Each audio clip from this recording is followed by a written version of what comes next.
इस चैप्टर में हमारे पास जो टॉपिक्स बचे हैं वो है AIDS, cancer and drug abuse. So let's cover all these 3 topics. So basically what is AIDS? AIDS की फुल फॉर्म होती है एक्वायर्ड इम्यूनो डेफिशिएंसी सिंड्रोम। इसका मतलब है इम्यून सिस्टम में डेफिशिएंसी हो जाए। एंड इसके जो वर्ड में सिंड्रोम आया है ना, तो सिंड्रोम का मतलब होता है ग्रुप ऑफ सिम्टम्स, मतलब काफ़ी सारे सिम्टम्स हमें इसमें देखने को मिलेंगे। एड्स सबसे पहले 1981 में पता चला था and in the last 25 years it has spread all over the world killing more than 25 million person. ये मतलब कुछ एक डाटा बेस है जो हमें ऐसे ही याद होना चाहिए कि एड्स जो है सबसे पहले 1981 में पता चला था और पिछले 25 साल के आसपास हमें 25 मिलियन पीपल की डेथ देखने को मिली है ड्यू टू एड्स। अब ये होता किससे है? Human immuno deficiency virus, HIV virus होता है, जो कि रीट्रोवायरस ग्रुप में से एक इंडिविजुअल वायरस है जो कि एड्स कॉज करता है।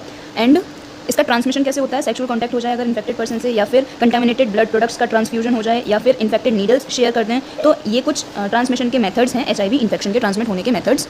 सो इससे हम पता कर सकते हैं कि हाई रिस्क पे कौन कौन से इंडिविजुअल हो सकते हैं। इस मतलब इन्फेक्शन की हाई रिस्क पे इंडिविजुअल्स होते हैं जो कि जिनके पास मल्टीपल सेक्सुअल पार्टनर हो, या फिर वो ड्रग एडिक्टेड हों, या फिर उन्हें रिपीटेड ब्लड ट्रांसफ्यूजन की ज़रूरत पड़े, या फिर HIV इन्फेक्टेड मदर के थ्रू जो चाइल्ड बॉर्न हुआ है। ये कुछ इंडिविजुअल्स होते हैं जिनका रिस्क काफ़ी हाई होता है HIV इन्फेक्शन होने का। ये जो HIV या एड्स है ये सिंपली टच या फिजिकल कांटेक्ट से नहीं, बल्कि ओनली थ्रू बॉडी फ्लूइड्स के थ्रू ही ये HIV या एड्स ट्रांसमिट होता है, स्प्रेड होता है। अब ये जो इन्फेक्शन हुआ हमें, मतलब HIV इन्फेक्शन हुआ और उसके बाद एड्स के सिम्टम्स दिखे, तो इसके बीच में एक टाइम गैप होता है और ये टाइम गैप जनरली कुछ महीने से लेके यूजुअली 5 से 10 साल भी लग जाते हैं हमें एड्स के सिम्टम्स आने में, जबकि हमें इन्फेक्शन पहले ही हो चुका होता है। हमारी बॉडी में एंटर करने के बाद ये जो HIV वायरस है ये मैक्रोफेज में एंटर करता है, जहाँ पे RNA जीनोम, वायरस का RNA जीनोम जो है वो रेप्लिकेट कर देता है, वायरल DNA बनाता है। मतलब RNA से DNA का फॉर्मेशन होता है with the help of enzyme reverse transcriptase. ये एंजाइम है जो कि इस इन्फेक्शन या इस वायरस के RNA को वायरल DNA में कन्वर्ट या रेप्लिकेट करने में हेल्प करता है एंजाइम रिवर्स ट्रांसक्रिप्टेज। और फिर ये जो वायरल DNA है ये होस्ट की सेल के DNA के साथ इनकॉर्पोरेट हो जाता है और इन्फेक्ट कर देता है सेल्स को to produce virus particles. Infected cells produce करता है और ये इन्फेक्टेड सेल्स जो हैं वो वायरस पार्टिकल्स प्रोड्यूस करते हैं। और जो मैक्रोफेज है continues to produce virus and in this way acts like a HIV factory. ये जो मैक्रोफेज है जहाँ पे सबसे पहले वायरस एंटर किया, ये as a HIV factory work करता है, क्योंकि ये कंटिन्यूसली वायरस प्रोड्यूस करता रहता है। साइमल्टेनियसली HIV जो है वो हेल्पर T लिम्फोसाइट्स के अंदर भी एंटर करता है, वहाँ पे भी रेप्लिकेट करता है एंड अपने वायरस की प्रोजेनी यानी कि और इसकी कॉपीज़ को जनरेट या प्रोड्यूस करता है। एंड ये जो प्रोसेस है ये ऐसे ही चलता रहता है, जिसकी वजह से एक प्रोग्रेसिव डिक्रीज देखने को मिलता है हमें। हेल्पर T लिम्फोसाइट्स के नंबर में डिक्रीज हो जाता है और इस पीरियड के टाइम पे the person suffer from bout of fever, diarrhoea, weight loss. ये कुछ मतलब अर्ली सिम्टम्स हम कह सकते हैं, लेकिन अभी फुल हमें एड्स के सिम्टम्स नहीं दिखे। ये हमें HIV वायरस से जो परेशानी हुई है वो क्या क्या है? डायरिया हो सकता है, वेट लॉस हो सकता है, फीवर आ सकता है। अब हेल्पर T सेल्स का नंबर डिक्रीज हो गया है, तो उससे जो पर्सन है वो इन्फेक्शन, मतलब कुछ ऐसे इन्फेक्शन जो हम और तरीके से ओवरकम कर सकते थे, जैसे कि those due to bacteria, specially mycobacterium virus के थ्रू जो इन्फेक्शंस होते हैं वो, या फिर टॉक्सोप्लाज्मा पैरासाइट के थ्रू जो, मतलब कुछ ऐसे इन्फेक्शन जो कि ओवरकम हो सकते हैं, लेकिन ऐसे कंडीशन में they can not be overcome. इसके बाद हम एड्स को प्रिवेंट कैसे कर सकते हैं? अब क्योंकि एड को क्योर नहीं किया जा सकता, तो कुछ प्रिवेंटिव मेजर्स हो सकते हैं। वो क्या क्या हैं? सबसे पहले तो अगर किसी को HIV इन्फेक्शन या फिर एड्स हो गया है तो ये कोई ऐसी छुपाने वाली बात नहीं है, क्योंकि इन्फेक्शन में स्प्रेड टू मैनी पीपल। तो HIV या एड्स इन्फेक्टेड पर्सन जो हैं उनको सिंपैथी की ज़रूरत होती है, इंस्टीड ऑफ उन्हें मतलब गलत दिखाया जाए, शोकेस किया जाए। इसकी जगह दे शुड बी सिंपैथाइज्ड। एंड क्योंकि इसका कोई प्रॉपर क्योर नहीं है, तो हम जितना प्रिवेंट कर सकें अपने हिसाब से वही हमारा बेस्ट ऑप्शन होगा।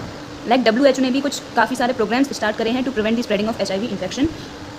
इसके बाद आता है cancer. Cancer one of the most dreadiest disease है हमारी ह्यूमन बींग्स के लिए, और ये मतलब मेजरली जो डेथ्स होती हैं वो या तो आजकल के टाइम पे या तो हार्ट अटैक से होती हैं या फिर किसी ना किसी तरह का कैंसर होता है। अभी भाई कैंसर होता क्या है इसके बारे में थोड़ा हम पढ़ लेते हैं। आज के टाइम पे more than 1 million Indian suffer from cancer and a large number of them die from it annually. मतलब हर साल काफ़ी सारे लोग इससे मतलब कैंसर होता है उन्हें, एंड काफ़ी सारे की डेथ भी हो जाती है। सो द मैकेनिज्म जो कि मतलब जिसकी वजह से कैंसर होता है एंड इसका ट्रीटमेंट, कंट्रोल, ये सारी चीज़ें आजकल के टाइम पे बहुत ही इंपॉर्टेंट हो चुकी हैं जानने के लिए।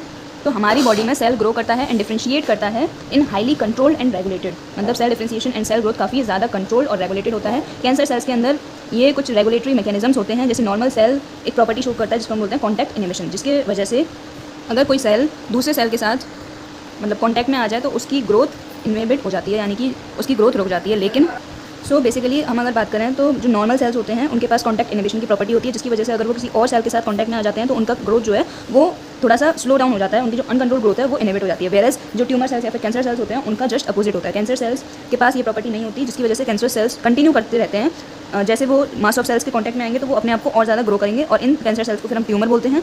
उसके बाद ट्यूमर 2 तरह के होते हैं, benign tumour and malignant tumour. Benign tumour normally अपनी ओरिजिनल लोकेशन के आसपास ही रहता है, वेरस मैलिग्नेंट ट्यूमर जो है वो एक मास ऑफ प्रोलिफरेटिव सेल्स है जिसको हम नियोप्लास्टिक या फिर ट्यूमर सेल्स बोलते हैं। ये जो ट्यूमर सेल्स या फिर नियोप्लास्टिक सेल्स हैं वो काफ़ी ज़्यादा तेज़ी से ग्रो करते हैं एंड आसपास के सराउंडिंग नॉर्मल टिश्यूज़ को भी वो डैमेज करना शुरू कर देते हैं। अब ये जो सेल्स हैं वो एक्टिवली डिवाइड और ग्रो करते हैं, जिसकी वजह से नॉर्मल सेल्स नॉर्मल सेल्स के साथ कम्पीट करते हैं एंड उनको फिर हरा देते हैं और उनको भी कैंसर सेल्स या फिर ट्यूमर सेल्स या फिर हम बोल सकते हैं नियोप्लास्टिक सेल्स बना देते हैं। अब ये जो नए ट्यूमर सेल्स बन गए हैं ये और दूर दूर तक फैलते हैं थ्रू ब्लड एंड जहाँ पे भी वो जाते हैं वहाँ पे फिर वो अपना नया और ट्यूमर सेल्स बनाना वहाँ पे शुरू कर देते हैं और इस प्रॉपर्टी को इसको हम बोलते हैं मेटास्टेसिस। यानी कि एक हमारा ट्यूमर सेल था, मतलब एक कैंसर सेल था, वो ट्यूमर सेल में कन्वर्ट हो गया। अब वो जो ट्यूमर सेल है वो आसपास के सेल्स को भी ट्यूमर सेल बना देगा और वो सेल्स जब ब्लड के थ्रू किसी और जगह पे पहुंचेंगे तो वहाँ पे भी ट्यूमर सेल्स बनाना स्टार्ट कर देंगे। इस प्रॉपर्टी या फिर इस प्रोसेस को हम बोलते हैं मेटास्टेसिस, जो कि मोस्ट फियर्ड प्रॉपर्टी है मैलिग्नेंट ट्यूमर की। मैलिग्नेंट ट्यूमर की ही प्रॉपर्टी होती है मेटास्टेसिस, जिसकी वजह से ट्यूमर सेल्स अपने आप को और ज़्यादा मल्टीप्लाई करते रहते हैं। अब कैंसर होता किस वजह से? Mainly may be physical, chemical या बायोलॉजिकल एजेंट्स हो सकते हैं जिनको हम कार्सिनोजेंस बोलते हैं, like X rays, gamma rays, non ionized radiation जैसे यूवी, जिसकी वजह से डीएनए डैमेज हो जाए और फिर न्यू प्लास्टिक फॉर्मेशन हो जाए। सो मेनली कुछ रेडिएशंस की बात कर रहे हैं हम यहाँ पे, जैसे X rays, gamma rays, UV rays. Mainly हमें कैंसर इसी वजह से देखने को मिलता है क्योंकि इसमें डीएनए डैमेज हो जाता है और उसके बाद न्यू प्लास्टिक सेल्स का फॉर्मेशन स्टार्ट हो जाता है। एंड अगर हम केमिकल कार्सिनोजेंस की बात करें तो जैसे टोबैको हुआ है ना, तम्बाकू, सिगरेट, दारू, शराब, ये सारी चीज़ें मना करते हैं ना। क्यों करते हैं? क्योंकि बिकॉज कैंसर ऑब्वियसली सबको पता है। अब जो वायरस कैंसर कॉज करता है उस वायरस का नाम है एंकोजेनिक वायरस, जो कि इनके पास एक जीन होती है वायरल ऑन्कोजीन। सो एंकोजेनिक वायरस कैंसर कॉजिंग वायरस है और उसकी जीन का नाम है वायरल ऑन्कोजीन। उसके बाद काफ़ी सारी जीन्स होती हैं जिनको हम सेलुलर ऑन्कोजीन या फिर प्रोटो ऑन्कोजीन कहते हैं, जो कि हमें वो नॉर्मल सेल्स के अंदर भी ये जीन्स मिलती हैं, बट ये एक्टिवेट होती हैं अंडर सर्टेन कंडीशंस, जिसकी वजह से ऑन्कोजेनिक ट्रांसफॉर्मेशन यानी कि सेल कैंसर सेल या फिर ट्यूमर सेल में कन्वर्ट हो जाता है इन जीन्स की वजह से। इन जीन्स को हम बोलते हैं सेलुलर ऑन्कोजीन या proto oncogene. So mainly cancer का ट्रांसमिशन, कैंसर के कॉजेज यही सारे हैं।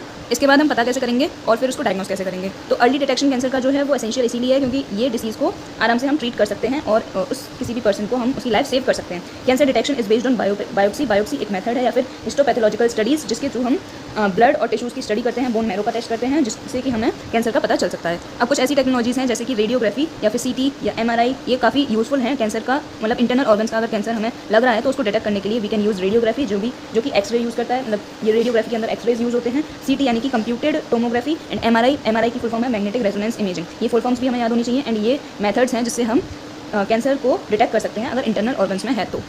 अब कैंसर स्पेसिफिक एंटीजन्स के अगेंस्ट जो एंटीबॉडीज़ हैं वो भी हम यूज़ करते हैं सर्टेन कैंसर्स के डिटेक्शन के लिए, और मॉलिक्यूलर बायोलॉजी की टेक्निक्स को हम यूज़ कर सकते हैं to detect genes in individuals with inherited susceptibility to certain cancer. यानी कि अगर कोई भी जीन के अंदर कैंसर है तो हम उसको डिटेक्ट कर सकते हैं।